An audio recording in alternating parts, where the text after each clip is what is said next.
Coming up on the Talking Truth podcast. That constant search of like, what does it all mean? Like, how are we all connected? You know, and it's those mysteries that really kind of inspire me.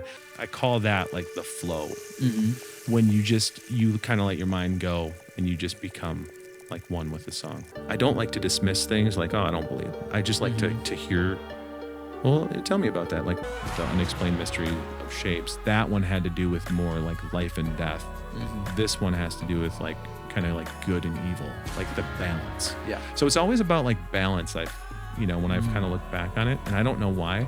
Well, that is an Enneagram 9 buzzword. Is it really? Yes. Oh, one of the best things I heard, like the best quote, was like, I don't know where this came from, but it was, what is love? And the answer was,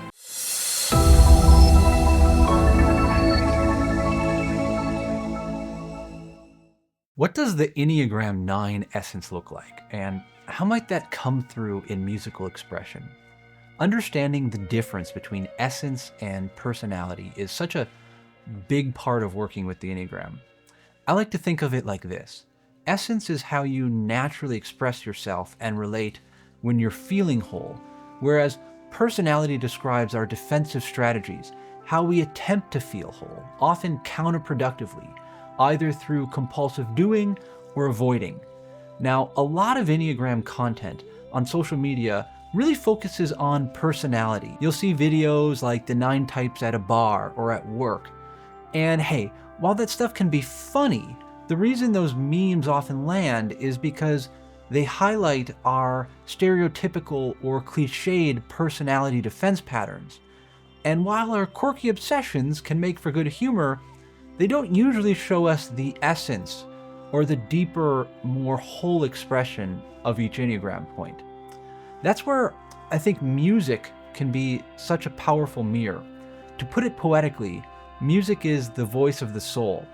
It can be how we express our wholeness, our essence, when we lay down our agendas, our logic, and our personality strategies, and just allow for a creative, authentic expression to come through us.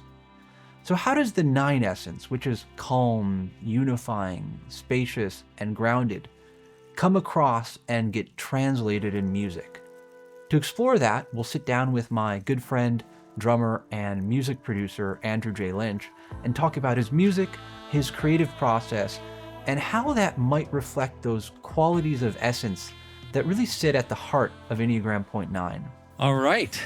Drew, welcome to the Talking Truth podcast. thanks for having me. Yeah, I'm really excited about this. I think these are my kind of my favorite podcasts to do at this point, where I bring guests on who I think have a really interesting perspective or something that would be a good way of studying some truth about this Enneagram system of personality, that I'm really into, yet they know virtually nothing about it. That's me. Yeah. I know I know what I am, I think, and that's about as far as it goes. Okay. How did you even come to that knowledge? I don't know if we've even talked about it enough where I know what you are or what you think you are. So Yeah, well, I thought I took one of those tests early on, and I was a 9 wing 1. Okay. All right. And that's about as far as I know what a 9 is. I'm not familiar with a 1.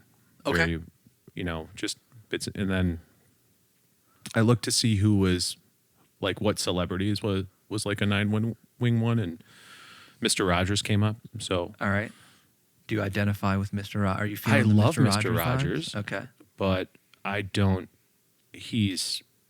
I'm nothing like him. I don't think. Like he's super. I don't know. I could never be that. The way he is, I guess. I don't know. What does that mean? What is Mr. Rogers to you? What does he represent? I mean, he is just like the kindest person that I've like seen on screen, and just his approach to people. I mean, I guess I can see some. I probably learned a lot from him because I used to watch him all the time. But I don't know. I would say you're one of the kindest people I know. Well, thank you. I mean, so yeah. Yeah. I think there's similarities there for sure. For sure. Yeah. I don't know. He's like a different level of kind, you know? Okay, yeah. Like, I feel like I'm a little bit more introverted than he is. Okay. All right. But yeah, so what I thought that was kind of cool, you know? Yeah. And what about, other than the Mr. Rogers connection, what about, you took a test and you're like, yeah, this 9 thing seems to fit. Kind of the peace. I think it was like the peacemaker, the peacekeeper. Yeah. And yeah, that's me all over it. Like, I like keeping peace and avoiding confrontation, and just kind of finding a middle ground, because I'm, a lot of, especially being a dad of 4 kids too, with, that's the hardest job, is keeping them at peace. Sure. So, been really put to the test with that. But yeah, so that was one of the things I got from it. And then something about, I think the 1 is like more of a perfectionist, or is that the 9 too? I don't. The 1, yeah, one of the archetypal names for 1 would be perfectionist. Yeah. So I identify with that too, because I feel like I tend to lean into or chasing that perfection. Sure. And maybe in your music? Definitely in my music, yes. Well, cool. That's kind of what I want to talk about. So actually, you know a little more about the Enneagram than I even thought you did going to, but that's fine. It's about as far as it goes, though. Yeah. Because where I really wanted to go with this, and now we just kind of discussed, people look at the Enneagram as kind of a system of personality typing sometimes. Yeah. And right, we look at these types and traits like kindness, and then, these qualities that you might say. And often people look to understand the types in a verbal way. That's easy. True. You might have a YouTube video that's like, meet the 9 types at a cocktail, or if you go to a bar, what are the 9 types, like those kind of fun videos, the 9 types in the office and what do they say, and the 9 types at the bar and what do they say. So a lot of how these types manifest is like kind of on a verbal level or a relational level. Like, this is what a 9 would say, this is what a 2 says when they're stressed, kind of thing. But the topic I really want to dive into with you, because you just put out an album of music, and largely instrumental music of that. I kind of want to explore how these types show up in something maybe a little more like our nonverbal communication and who we are, kind of thing, because it can get so easy, again, to get caught in or interested in what does this type say at the party, that there's something really deep, at least as far as I am concerned and see, about these lenses or ways of understanding through the Enneagram that cuts even below verbal communication, and it's something about like kind of the essence of who you are. And I think music is a great way to explore that, how who you are comes out even when you're not talking. Right. It's still an expression. Yeah. Yeah. It's an expression of you, but it's a little beyond just, the conscious persona mind of, trying to always keep the because right. So it's just like, what do you create when it's just you? And I think there's interesting parallels between the kind of music you play and the kind of person you are. So that's kind of what I want to explore. Yeah, and wow, there's a lot of levels to that for sure. As you just said that, I'm like, oh wow, yeah, yeah. Well, we can get into that. For sure, but yeah. So just one thing. I'll start with an observation, Sure. or just a compliment on for observation I've had with you. You're a drummer, but actually you're a producer and you write stuff too. But the context I know you were kind of your main instrument is you're a drummer. Mm-hmm. Yep. I'm a guitar player. I've played with a lot of bands, a lot of drummers, and just my first instinct observation compliment of you is like, man, you are like one of the most, if not my favorite drummer I've ever played with. Really? Oh man. And why is that? Like, your timing is just, you're not all over the place. Like, you're not keeping, like, you can't keep time, but you're not also like robotically always on. Yeah. Like, you just have that innate kind of feel for where to play on beat, how hard to hit, and I think there's some relationship between kind of the essence of who you are, and that's what I want to explore with you. How do you think you have such good time? Is it like, oh man, I practiced to a metronome for 5 hours a day kind of thing? Or do you consciously try to have good time? Is good time a struggle for you? Good time is a struggle for me, for sure. Yeah, sure. Yeah. Because I get excited when I play, and usually that I speed things up. But how I approach like playing a song is just kind of first figuring out the vibe of the song, and kind of what I'm going to do. And I can pretty much figure that out within like the first 30 seconds of like listening to something. But then it's like getting into the song, like almost melding, like becoming the song. Yes. And getting lost in it. And that's good and bad, because I usually can tend to let the song kind of carry me, and I'm just kind of like responding to it. I call that, like, there's a term I use, and that's for bad because typically the drummer is the one kind of laying down the beat and saying, hey, Van, this is, yeah. Okay. I get lost where I'm like closing my eyes and I'm like deep in like a meditative concentration, and just kind of like, I call that like the flow. When you kind of let your mind go and you just become like one with the song. That sounds really weird, but I mean, that's kind of what I do. Like I think it sounds weird to people who might not be musicians in that sense, but I think musicians can all kind of relate to that. And particularly, that's kind of the 9. Do I want to get there now? I just introduced it, but there's a whole, if you look at the personality type descriptions, like there's something about 9 that's in the center of the Enneagram, and even beyond, there's a whole desire to like merge, like to bring people together, people together, yeah, or spiritually to like merge with God. Like I know, like so again, that's even showing up with the idea.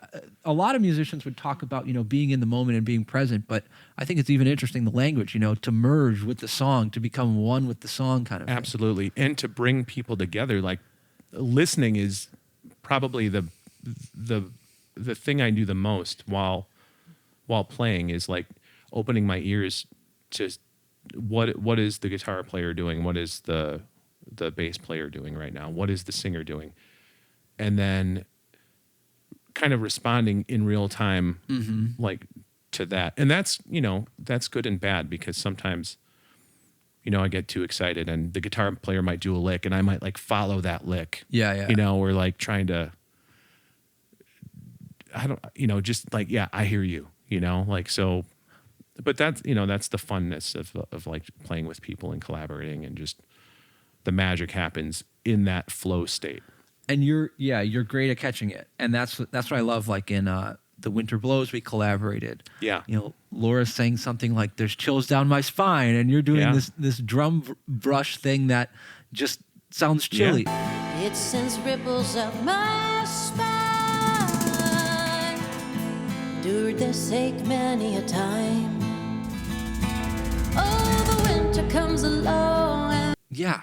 Listening to the lyrics, all that. And of course, you can get lost sometimes, but for the most part, I think, again, what makes you a great drummer is you set the foundation, and, largely you keep the tempo. You are able to lead the band. Yep. While at the same time being receptive to what other people are playing and complement that or articulate that. I never really connected the dots, because I don't know much about Enneagrams, but with being a drummer and what the 9, is kind of core value is like the peacekeeper, and, bringing people together, kind of like the timekeeper, keeping everyone on track, and getting along. And I never knew how until, just kind of started looking into it, how the parallels between that and being a drummer, like keeping everyone on time, making sure everyone gets along. Yeah. That there's no conflict. Yes. So, it's very interesting. Yeah, and there's a lot of, I've just started to notice like a lot of kind of patterns of musicians and as they're drawn. So it's kind of I'll share a couple more with you. Yeah. I mean, there are a couple ways I look at it. Again, there's this kind of core motivational aspect of the Enneagram, but then I think there's another like really important idea that, again, of these 9 types, like there's 3 groups of 3, and there's centers of the body or centers of intelligence that kind of dominate our experience. So like 8, 9, and 1 are gut centered, 2, 3, 4 are heart centered, 5, 6, 7 are head centered. So and that influences, I think, how we play music, but also how we listen to music. Because if you listen to music like from the head center, you're kind of just like appreciating the sound, or like, oh, that's fat. Again, kind of how I said I often listen to music, which was like, oh, it's really cool when that element came in there, or where this compression or reverb, like it's like a very cerebral way of taking What are in you? music. What are you? What number are you? 5 with a 4 would be like the home base. So you're like a head center then? Yes, yeah, Okay. yeah, as a home base, yeah. Sure. And then, of course, there's a lot of nuanced ways of understanding, because head center dominates, but we all have head, hearts, and guts, right? So it's not like you're just that. Right, so that's the way. And then the heart way of taking in music could be very like, just what's the message? What is the singer? Like very like the poetic. Like a songwriter. Like, I'm going to express some truth, and I want to know what that person's expressing. So and I want to feel what story. That aspect. And then the gut center can be very like, music moves you to to move. Yeah. And that's how I think people can often take in music, just as a listener, right? We can take in it mentally and be interested or curious about it. We can take it in the heart and get the emotional meaning, or we can just take it in the body and like be drawn to move in certain ways. And then on a player level, I think it makes a lot of sense that 9, this gut type is a drummer, as you say, unifying the band, keeping time. And another thing I think I see very often is like 8s might be drawn to be drummers too, because it's like that's a type, that can be the challenger, quote unquote, and have an occupation with like strength and being strong and maybe getting aggression out. So that that's the kind of drummer that's like whatever. And again, there's certain archetypes where that kind of drummer is also like the band leader. Like I keep seeing that show up, where it's like, I'm going to beat the drums hard, and I'm going to beat all the other bands at this competition because I'm going to put the best band together. I'm going to lead it, whatever. So I've kind of seen that. So, and then, God, another funny thing is, okay, so I'm going to explain a certain type, but I'm going to ask you if you can guess what instrument that they're drawn to. Okay. All right. So there's another type that kind of has a archetypal role of being like a buddy or a teammate, and kind of, again, some parallels to the 9, wanting people to get along, but really like, again, what's the difference between a teammate and a peacekeeper? I mean, that can get a little nuanced, but like they're a teammate and like the team first, and I just want to kind of help out with the team and support the team. And that type always seems to pick a certain instrument. Would it be piano or bass? Bass. It'd be bass. Okay. Yeah, that makes sense. And again, they're so right. And what's the bassist role? Like it kind of it follows the drum. Follows the drums, right? So it's the teammate of the drum. It really supports the band, but it's not like it helps like secure like the foundation. Yes. You know, it helps keep everything like grounded. Yeah. And rooted. But yet you feel it. Yeah. I mean, that low end, man. So it's not like necessarily asking for a lot of attention. It can kind of just be blending in. It's just complementing what kind of like what's there. And if it's often, again, a 6 thing, like it's often, I don't know if I mentioned the type yet, but that often tends to be like an Enneagram 6s always seem to end up as bass players. Wow. Yeah. No way. And I can't tell you how many stories I have of people like, how did this band form? And it's like, well, I've been, we had the drummer in line, we had the singer in line, Yep. we had the guitar player in line, And then like we just needed a bass player. So our friend who didn't really play bass, we wanted to be part of the band. He wanted to be part of the band. So he learned to play bass. Yeah. Like I can't Yeah. tell you how many times like that's how a bass player. Well, that's Dave. That's Dave. That's Chris. That's yeah. Chris. Yeah, Chris too. So- because Chris didn't he play the guitar or did I don't think so. no? But I know Dave didn't even play a But again, instrument. so there's just like a whole archetypal narrative and, whole, just value system of being a teammate and wanting to be part of like a group and a community. And it's like, well, if all my friends are doing it, like, I'll just play the bass. Of course, there are like virtuoso bass players Oh who, my God. but there is often, bass players like, well, I want to be in the band with my friends and looks like we need a bass player. There is, and there's a certain stature that they have, or like stage presence. They're always just kind of sitting, Yeah. moving. When I see a bass player that's like jumping around and stuff, Yeah. that's very rare. I'm like, Yeah. wow, that you need to, I appreciate you. Well, I did do, and on that note, I did do an interview with Chris, and again, his motive. We all have different motives. I'm trying to kind of push myself and be technically innovative or be creative or something on guitar. But Chris is just very much like, I love entertaining people. I love seeing people smile. Yeah. I love hanging out with, my friends in the band, and that kind of thing. So again, it wasn't like this intense, I want to be technical and Yeah. like express something, as much as it was like music is a powerful tool for community and bringing some joy to people's Bringing lives. joy, man. That's, Yeah. I love it. So gut types might tend to be drummers because there's a rhythmic and very physical element to it. Almost like tribal. Yeah. Just Exactly. just just kind of laying the foundation of, something to happen, Yeah. and then just kind of responding to. Yeah. And then I feel like heart types can often just be your kind of singer-songwriters. Like, what's my emotional truth that I'm going to convey Yep. almost as a poem, but hey, in the form of a song, right? Is there any type that you would not want to be in a band with? No. I think a unique.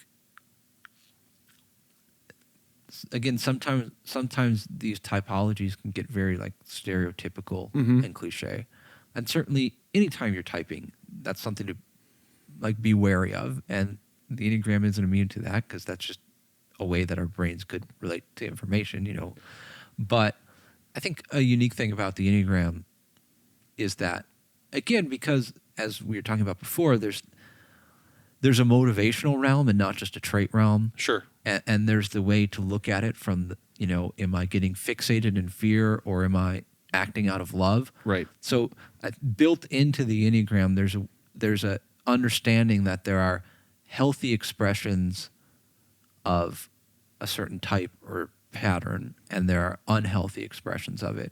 So is there a type I wouldn't want to be in a band with? No.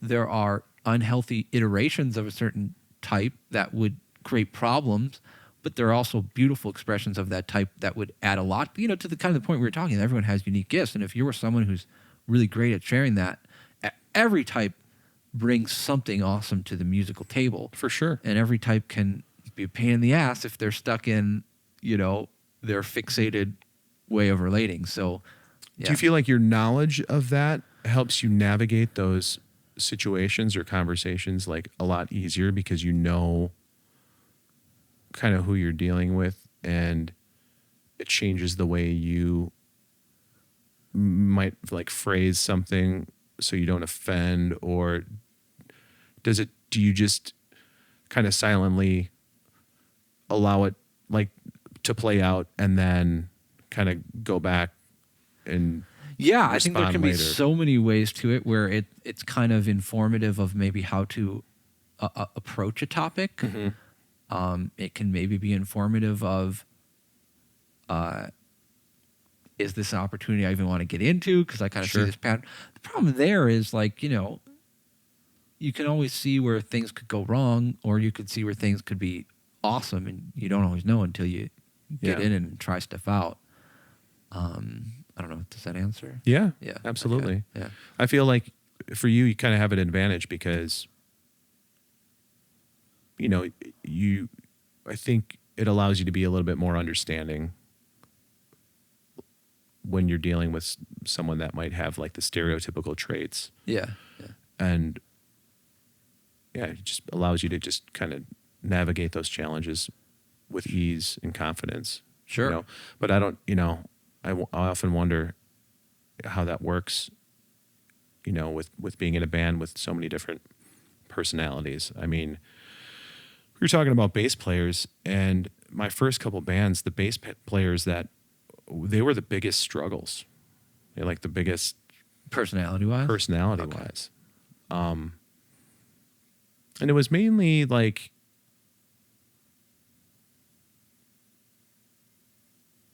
criticism. Mm.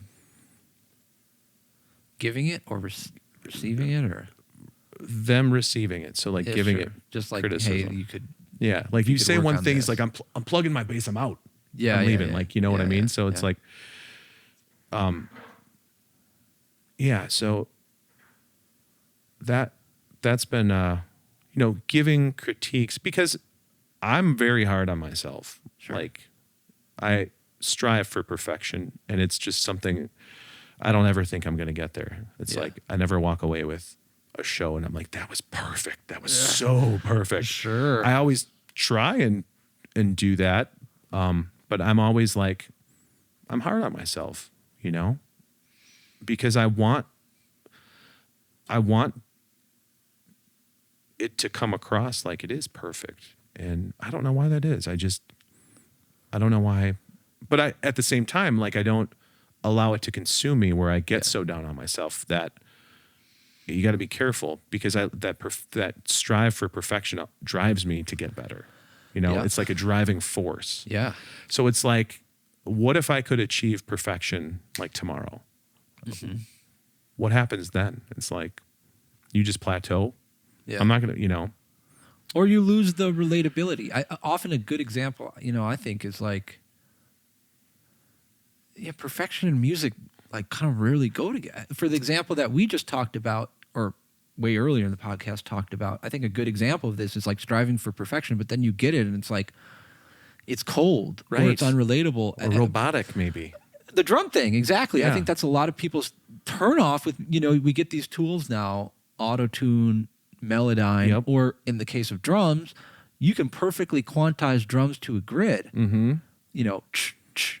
Right. But that degree of perfection actually makes it less interesting. Yeah. It loses stale. something. It doesn't add to it. It actually takes away. And again, music is a beautiful way to explore these more, I don't know if you call them philosophical topics, but these spiritual, emotional, psychological topics, how it's a great example of when things become perfect, they become less relatable, less like just uninteresting. And it's right. So much of music is those human imperfections actually make it compelling, or that's what the groove is, those imperfections and inconsistencies. And just yuck. Which is again why I love you as a drummer, because it's like, I don't have to go in, like you have great time and great feel. I don't have to go in and cut things up. It's just like a matter of, okay, do I prefer take one of the chorus or take two or take three? Right. Actually, they're all good. I'll just go with take two and move on. Like, it's very simple. Yeah. So another thing I want to explore with kind of the idea of good tempo and good timing is like maybe something about like the pace you live life at, or the pace that you consume information or entertainment or whatever at. This is another way where I think sometimes like our personality types and just, again, our consumption habits get reflected in our music. And I started thinking about this. I was at first of all, I struggle with tempo. A lot of guitar players, I think, tend to rush. Mm-hmm. Temperamentally, a lot of guitar players tend to rush. And maybe that's because, like, we're like idea-based. So it's like collecting ideas. And I was at this open mic where I'm going to say this about another guitar player, but I saw it in myself because I really had to, like, I was the type who really had to play to a click track because I rush the hell out of music if I don't discipline myself. And there's this guy, like, he's playing like all these really interesting like you could tell like he's watching the YouTube videos and he's getting the tabs and he's like noodling around and all that stuff. But then at the same time, like, it was kind of like a solo performance. And when it come time to sing, like, I don't want to be a jerk about this, but there's no nice way to say it. Like, Yeah. the timing was not only like not good, like it was distractingly bad. Oh, like, sure. so it's like on one hand, there's like all these crazy guitar licks where it's like, oh, that's impressive. But then when it came to just like kind of, Was he singing too? yeah, Playing? yeah, Well, yeah. I mean, like the timing, and I was like, so there's an Enneagram type who, we'll say 7, you know, can just be like very consumptive, like the core motivation is like avoiding pain and then Sure. kind of filling yourself with stimuli. And that's where I'm like, I could see a little bit of that excitement of collecting information in myself. And I'm like, I think that's how that essence gets reflected in music, where someone has all these ideas. They have all these cool, amazing ideas, but they've never like really taken the time to just, to be with them, to merge with them, Yeah. to like, they're cool ideas. Like the passage of notes are cool. so you want to get those out, right? But but there's Yeah. more to music than just a flurry of cool notes. yeah. Like if they're not hitting in the beat, like something's missing. So that's kind of where I really started thinking about how, oh yeah, you can see how that personality inclination towards getting excited, taking in new experiences, but never like sitting with yourself or those experiences or kind of savoring them in a sense would lead to you kind of like just throwing out all these cool ideas, but getting music right in terms of the notes, but not really in terms of the rhythm or the feel of it. That's very interesting because when you think about it, music it's just, you have a limited amount of time to do something. Yeah. And when you have all these ideas like, oh, this would sound cool, this would sound cool, it's like, why not just throw it all out there? Yeah. You know? Yeah. And yeah, I think that's very hard for me too. It's just kind of sitting back and just being the beat, and that's all you need to be. You don't need to be anything flashy. I think that's another compliment for you. I really feel like you play the song and you don't overplay. Mostly. Mostly. There was a time, you know, and I'm still learning with that. But yeah, when I started playing, I would overplay. And I think that would be one of the reasons why I'd have all these distractions. You know, I had like 8 toms and like 20 cymbals and roto toms, and it's like I had them, so I was going to use them. Yeah. You know, but it's like that.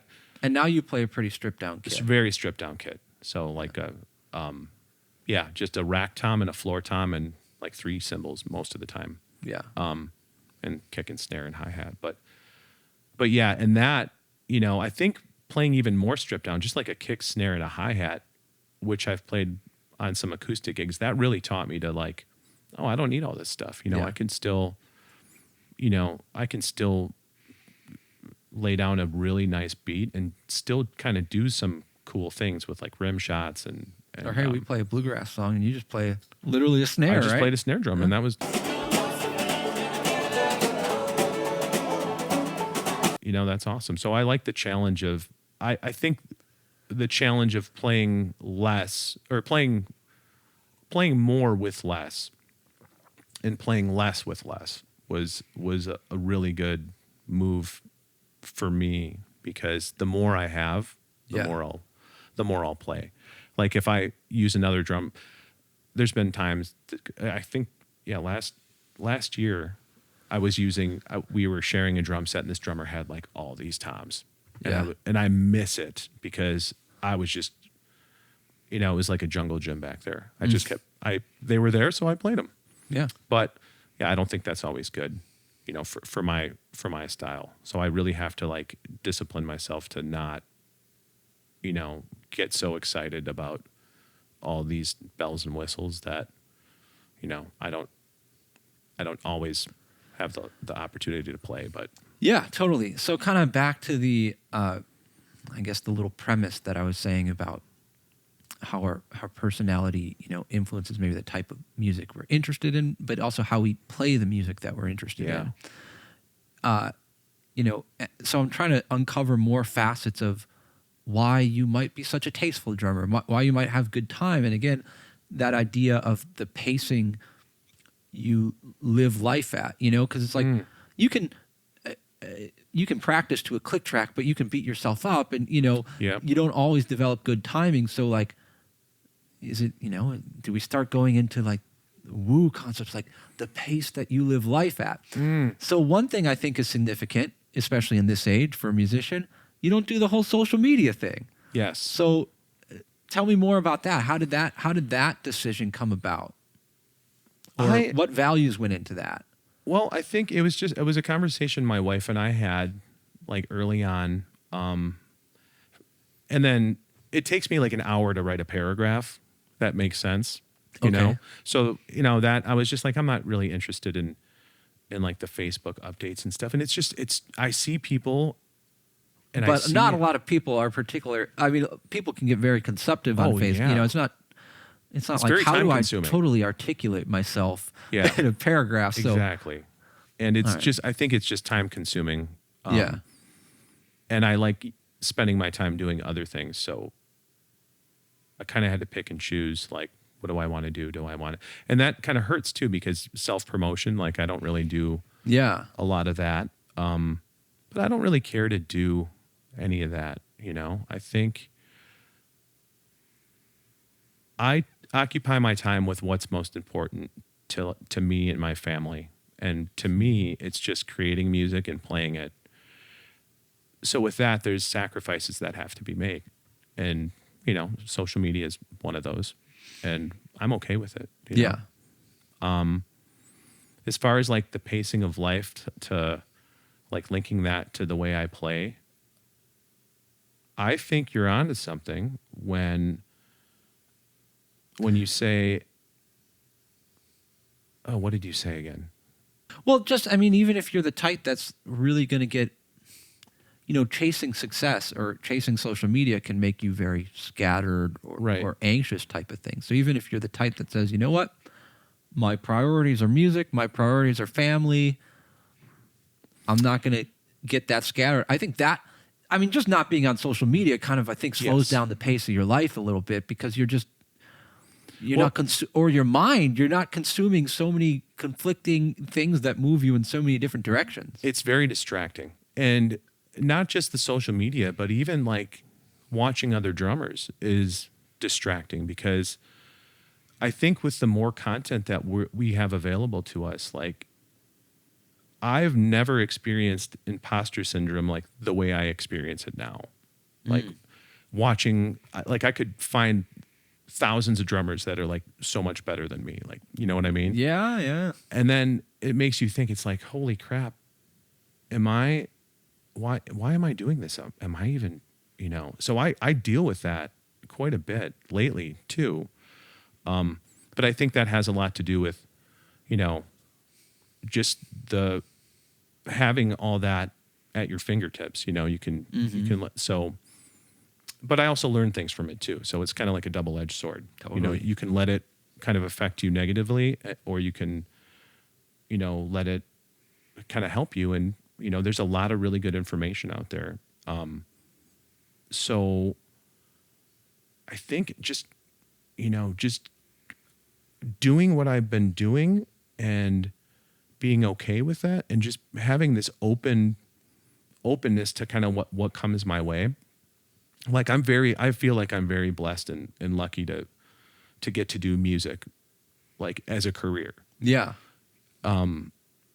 Because not all people have that opportunity, but I realized very quickly that life is just too short, and I don't want to be stuck doing something that is not like fulfilling. Sure. And I think I just live my life kind of exploring, and now even more so, like the past 5 years, just kind of like embracing that, you know, and I think it's been the best thing, you know, for my mental health, I think, and just my career in general.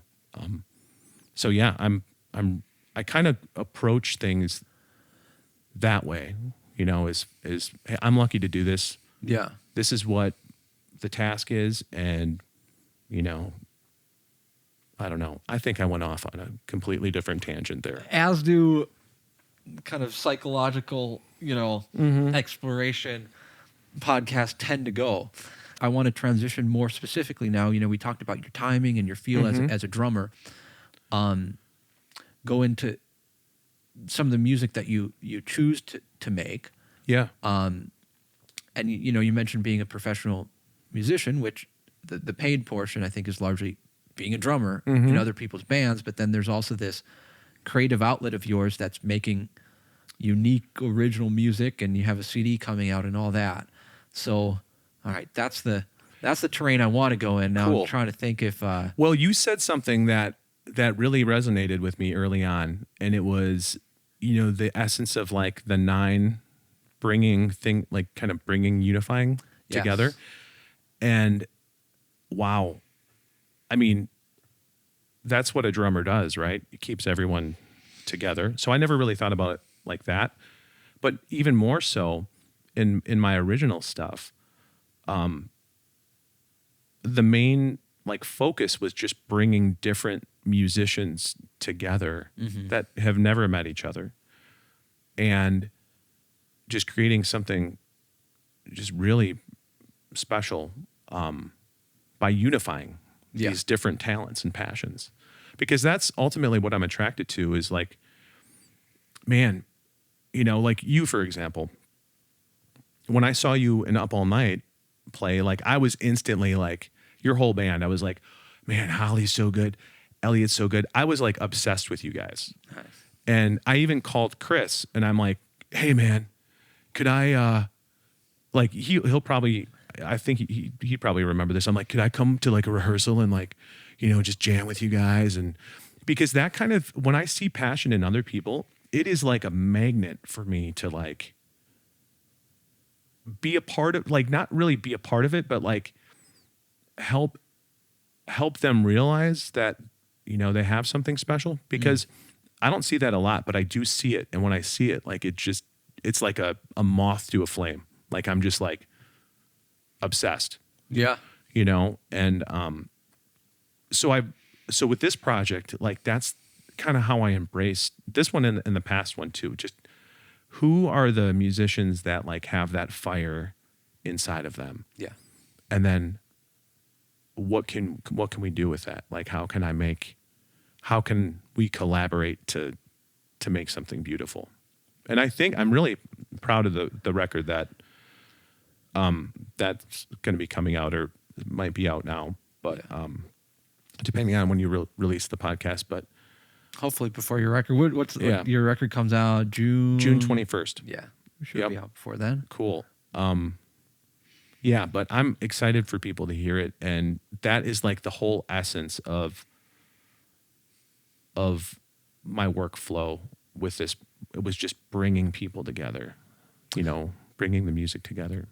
That has been one of the, I think, most profound things about kind of these overlaps between Enneagram and music. You know, the Enneagram kind of points out sometimes you see people that are different from you and you have problems like, well, our differences create problems sometimes, right? For sure. But in music, you just really get to appreciate the uniqueness of people and the unique gifts that they bring to a project. And when, you know, each person brings that unique gift to a music project, it's nothing sort of magical, isn't it?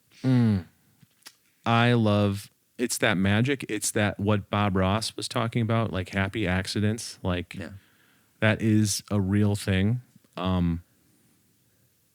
But there is magic into the response of like a musician when they hear like that is like kind of what really propelled this record and kind of gave me a vision is I wanted to capture people's response like their natural, most raw response to something they may have never heard. Yeah.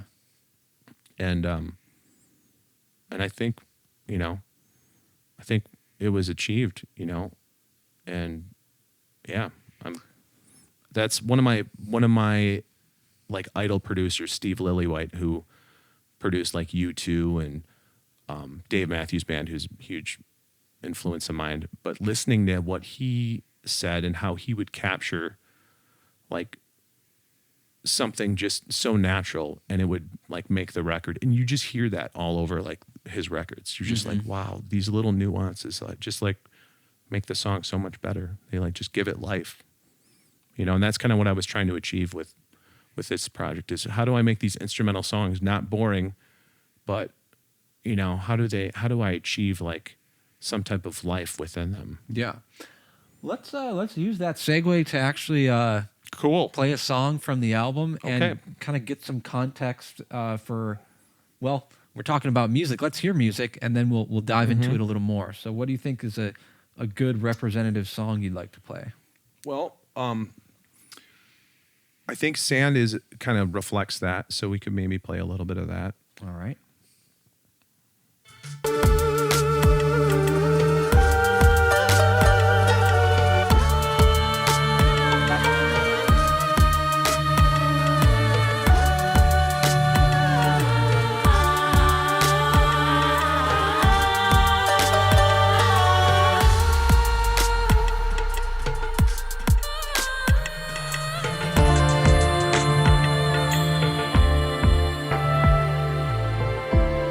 That's your guitar, by the way.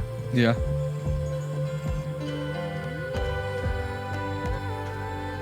See, this is a really perfect example because like your guitar part, I kind of just told you what to play, sort of. And like Yeah. those things in the background. Oh man. And I do that all the time. I Oh, love man. that sound. Yeah.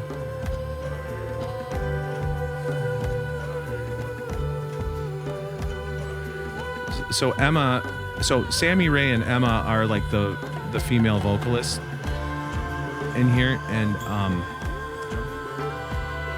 both of them had never heard this song. So this was really kind of cool because I recorded Sammy first, and completely, like I just kind of completely different styles. I just kind of coached her on kind of what I wanted to do, and she did it, and she like nailed it. Yeah. Emma, who's like kind of like the main Middle Eastern vocalist, had never heard the song. Yeah. She was in town recording for her brother's song, who's also on this track. But I had just asked her, I'm like, have you ever sang Middle Eastern? Because she's just a really wonderful vocalist. She's like, no, but I always wanted to. This was her first take. Yeah, that's crazy. Like I would just imagine that style of singing was like really hard. it's not easy. I Yeah. mean, and I used 98% of what she did. Like, so this song was like, kind of got me going. I'm like, okay, I have something here. Cause I had some of these other songs are just older collections like older ideas that I started, but never really got anywhere. But it was her doing this and just responding to this. And it's beautiful. So that really kind of like enlightened me to, okay, I got to do something now. Yeah. So this was kind of like the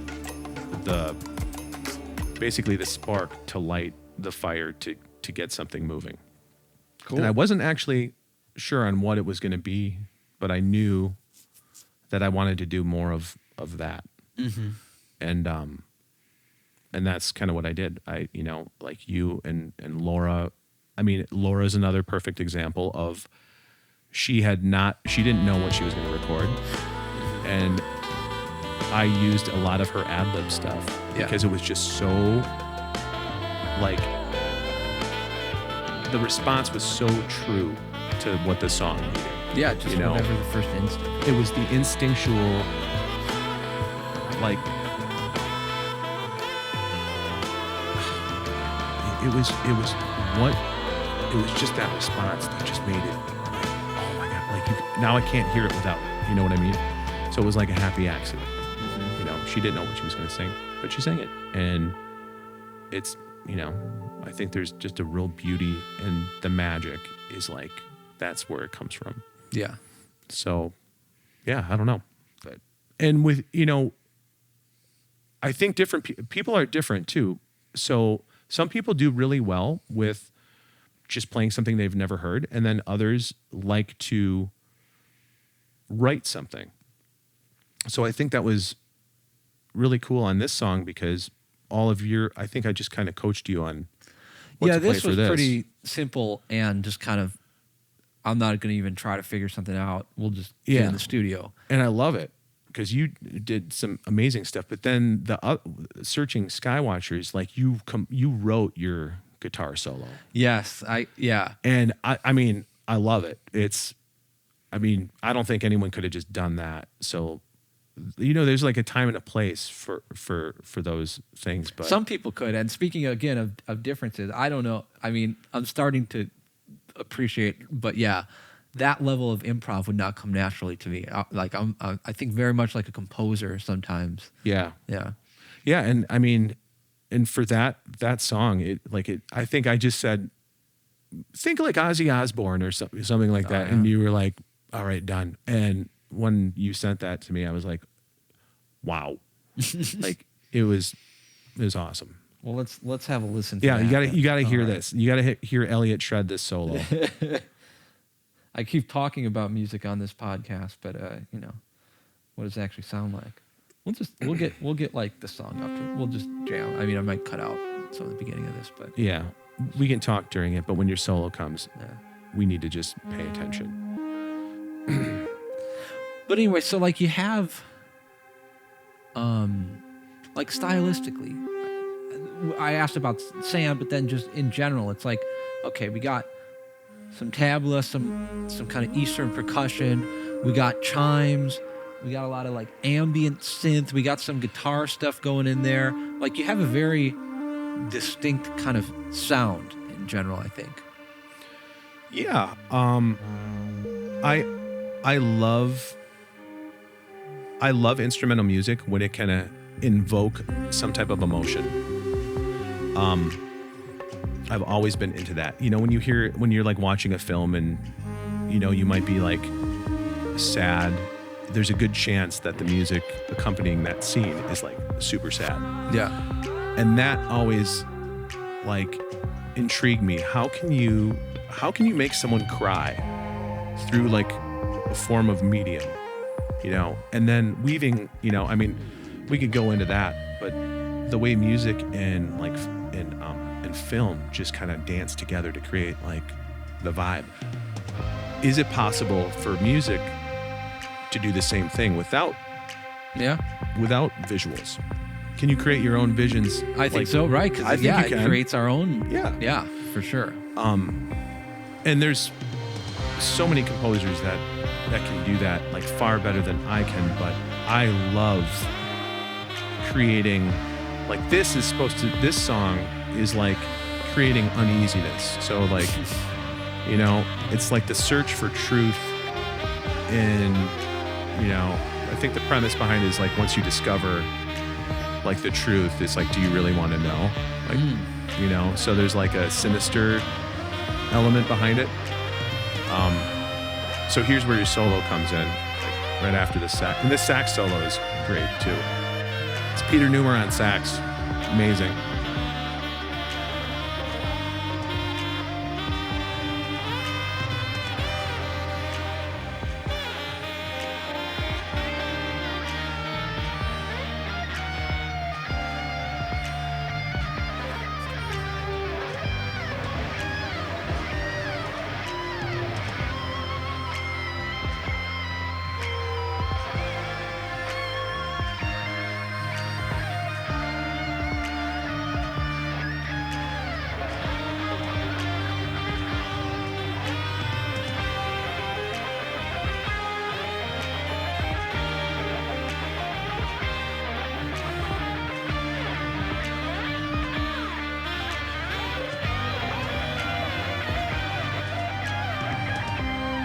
Yeah, just knocked it out of the park.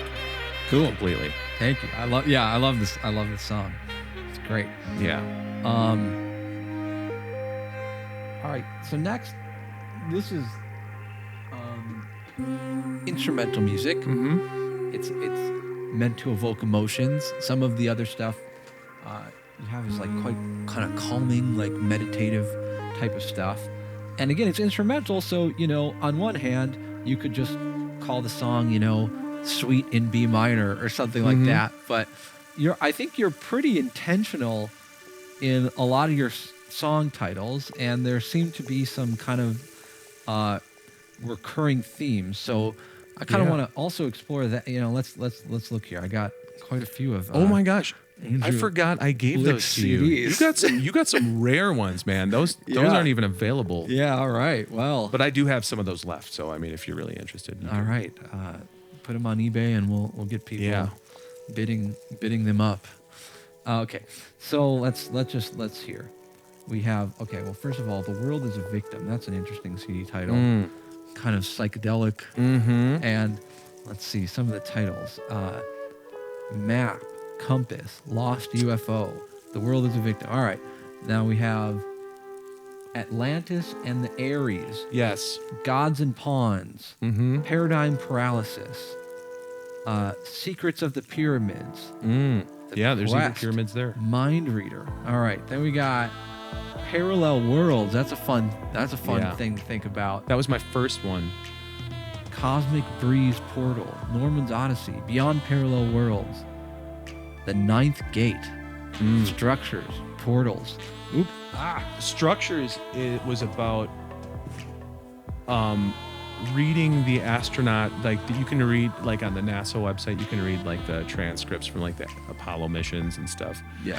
And there was one, and I don't remember which one it was, but there was one Apollo mission where they were, was it like 9 or something? But they were on the dark side of the moon, and they heard music, or they heard some type of interference, but it was explained as like otherworldly music. Oh. So, and then they claimed to have seen like bonfires or what looked like bonfires on the dark side of the moon, or structures. So that's kind of where that came from. So I was like, what would that sound like? What would, otherworldly? And, that was kind of my interpretation for that one. But So I feel like, there's a lot of kind of unifying themes that you're kind of exploring here. That how would you describe them? I would describe it, well, the most recent record is kind of like the continuation of just searching for like meaning and purpose in life. Like what are we doing as humans? Like what is our goal? Like what's the end game? Mm-hmm. And with that, there's the balance between like light and dark, or like good and evil. Yeah. And that's kind of what this record explores, kind of like the balance between, the ugly and the beautiful, or like the good and the evil, the life and death. The one I released in 2021, The Unexplained Mystery of Shapes, that one had to do with more like life and death. Mm-hmm. This one has to do with like kind of like good and evil, like the balance. Yeah. So it's always about like balance. When I've kind of looked back on it, and I don't know why. Well, that is an Enneagram 9 buzzword. Is it really? Yes. Okay. Yeah. And balance, harmony, harmony. But yeah. And what I love about, I heard, where did I hear it? I heard someone, it was a definition of like, what is love? Like, in one of the best ways it was explained, like one of the best things I heard, like the best quote was like, I don't know where this came from, but it was, what is love? And the answer was, whatever unifies. And I was like, damn. Yeah. That's good. Yes. And I 100% believe that. Like, that is kind of like, I believe in God. I'm religious. I love the fact that most human beings kind of set their, whether it's God or whoever their God is, there's like this higher power that they kind of strive to be.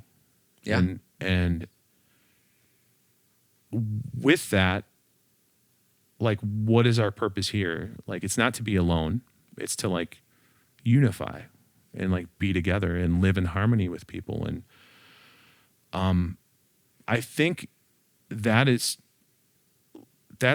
the main goal, and hopefully is like reflected in the music, is to just bring people together and, you know, Absolutely. and just create something awesome, you know, that will live as long as, you know, we have electricity, you know what I mean? It'll live in the world, you know, and yeah, I don't know. There's really not another legacy that I could think of like leaving my kids other than like this music and this like message within the music. You put forward this idea of love being kind of the unifying force, and this is where, okay, what's maybe the dividing force, and that's where I think the Enneagram is actually incredibly insightful in that area. Interesting. When you say dividing, like, so if love is unifying, Well, you can think of it. Yeah, sorry, go ahead. no, you go ahead. So I actually just gave a presentation on this, and this is where, again, why I'm so excited to talk to you, because you're playing around with harmony and balance, and without necessarily coming from the Enneagram perspective, like, I would say you have an interest in, I mean, triangles keep coming up, and the pyramid. So to me, it's like you have an interest in sacred geometry, whether you're Yes. Articulating that or using that word. That concept of balance is playing into shapes for you, and something like that, right? Definitely. Sacred geometry and like just the mystery, Yeah. you know, like there's just a lot left untouched and unknown.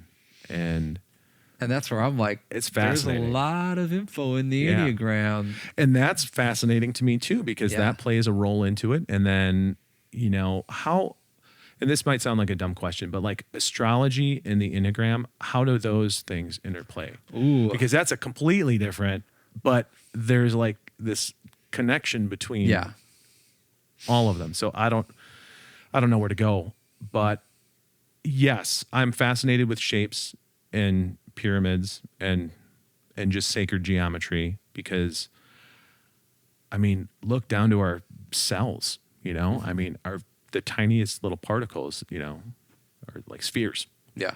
You know, or if you want to get even the DNA stuff. Yeah, or like string theory is like a big thing too. So it's just like, what does it all mean? Like, how is it all connected?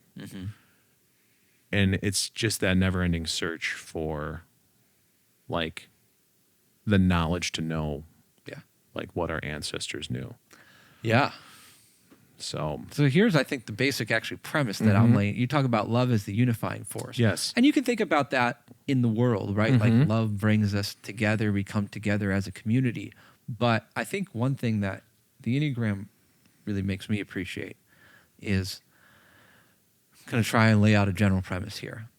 You have these 9 types, and they all have a core fear and desire. They all have a core motive, and maybe they have a beauty towards, or a motive towards truth and love. But I think one of the general premises is that we fall into ego fixations. We fall into fear. Right. And Ego. out of those fears, then we kind of develop, well, a sense of lack, a sense of incompleteness, and we have a desire for wholeness. But that kind of desire for wholeness often then gets distorted into, I need this thing or that object, or so the fear kind of distorts certain desires into like things that don't necessarily bring the sense of wholeness or completion that we're looking for. So I think essentially what you just said, that's what I view the Enneagram is. You're getting to study, and fear divides you. Absolutely. Desire divides you. You know, and again, we can talk about that in the world. Yep. Where fear divides us because we can't see perspectives, and we fight over things because we're afraid. But to me, it's like, even look in your mind. You know, there's always some motive of love that wants to go in one direction. Yep. But then there's always a fear that says, you can't. Right. Or, but if you do that, then whatever. And now you're internally divided. Right. Instead of being able to follow a kind of singular path, you can use so many different languages here, you know, of surrender or faith, whatever. You're dividing your sight. Every time you go into fear, like you're dividing your sight. And I think the Enneagram really helps you appreciate how these personality patterns and essentially ways of division arise in us. And then you can look at your mind and you can say, why am I so torn here? Well, it's because this voice of fear is taking me in that direction, and this voice of fear is taking me in that. And of course I feel divided because I got 5 voices at the table. Yep. And even on that level, well, what unites just your own mind or your psyche? It's love. It's love. Yeah. Yeah. And like you said before, ego is a big part of it too, or like self-preservation, you know. Sure. Nobody wants to like get hurt. And if they have been hurt, they want to protect themselves so they don't do it again. So, I mean, that would be a fear. Yeah. Right. But yeah, I think a lot of that is the ego is a very big one. And I mean, we all struggle with that. Right. So how do you put that aside and allow yourself to just kind of like live in the way you'd want to live? Yeah. Like, how do you do that? You know? And I think for a lot of people, it's just finding that purpose. It's like, where do I belong? Like, what am I meant to do? Like, these are questions that I still ask myself, because I know I don't want to be a doctor. I know I probably could never be a doctor, even if someone was like, get all your schooling is paid for. Like, I wouldn't want to do that. You know what I mean? So I don't belong there. So I think, you know. Hey, you're talking to someone who left medical school, so I get you. Yeah. Well, I mean, because something was probably tugging, like, I could do this if I wanted to, but I don't want, I'm not passionate about it. Yeah. I don't have that burning desire to do it. Yeah. With music, it's just no question. It's just a part of who I am. Like, it'll always be, even when I'm in a bad mood or I don't want to do it, it's like never work for me, and that's what I wanted to focus on, is just doing something that I love to do. Because life's too short, man. It's just, to waste your time. We're not here a very long time. So, yeah. Crap. What I got off again. I'm getting off on these tangents. When you start talking about love and meaning and purpose, I know. What is the bring back? Well, I guess one thing maybe I'm curious about, because I think all people have different ways of finding meaning and purpose, and I'm wondering, what do you think draws you to? Okay, so there's a very, I'm going to say this how I would say it, not well, but there's like a very kind of, you can have like a very kind of meat and potatoes purpose, which you share, like family and music, right? But like, what do you think you look to, like these pyramids and UFO, like, what do you think you're looking to in what I'm trying to say is, you're kind of looking to like otherworldly realm for inspiration. It's not just like, well, my purpose is to make an income and support my family and drink a beer at the end of the day. Right? Like, it's like there's some unifying connection and there's space and all that. It's just interesting to think about. Yeah. I'm really drawn to the mystery of just everything. And I'm a firm believer of, like, we're all connected. I believe in God. Yeah. But I'm also open to, like, other religions. Like, I don't practice other religions, but I believe there's something connected. Yeah. Like, we're all, and I think it's in that search of, like, not just what my purpose is, but like, what is the human purpose? Okay. What are we all doing? Like, why are we all Why do we all share these weird similarities? Why are we connected with not even knowing that we're connected? You know what I mean? Like there's just things that happened like in my life that, you can only believe in coincidence so much that, you have to understand that there's like a divine purpose or there's a divine plan. Yeah. And once you do that, it becomes easier to just kind of like go with the flow, because I know like I can control this, but I'm like not in control. Sure. You never know what's going to happen. So my outlook is always like just prepared me for like, when's the storm coming? Because it's going to come. Mm-hmm. It's not a matter of like if it's coming, it's just when. Yeah. For everybody, we're all going to lose our parents. We're all going to, and we're all going to lose someone that we love. And that sounds very morbid, but it's the truth. So what are we doing here? Like, you know what I mean? Mm-hmm. So there's that search for just like higher understanding of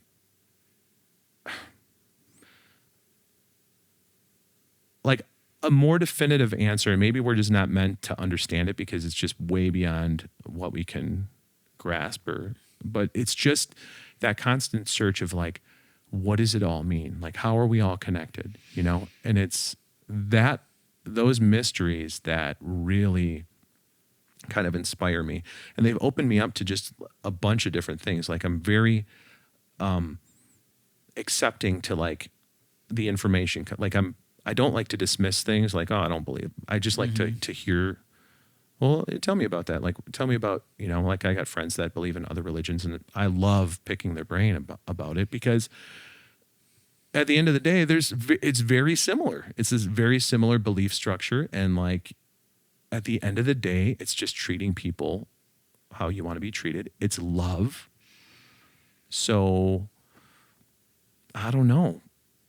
Like, I hope I'm alive long enough to figure out what it means. Awesome. I don't know. Beautifully said, Drew. I don't know. That's kind of where I'm at. That's where the inspiration comes.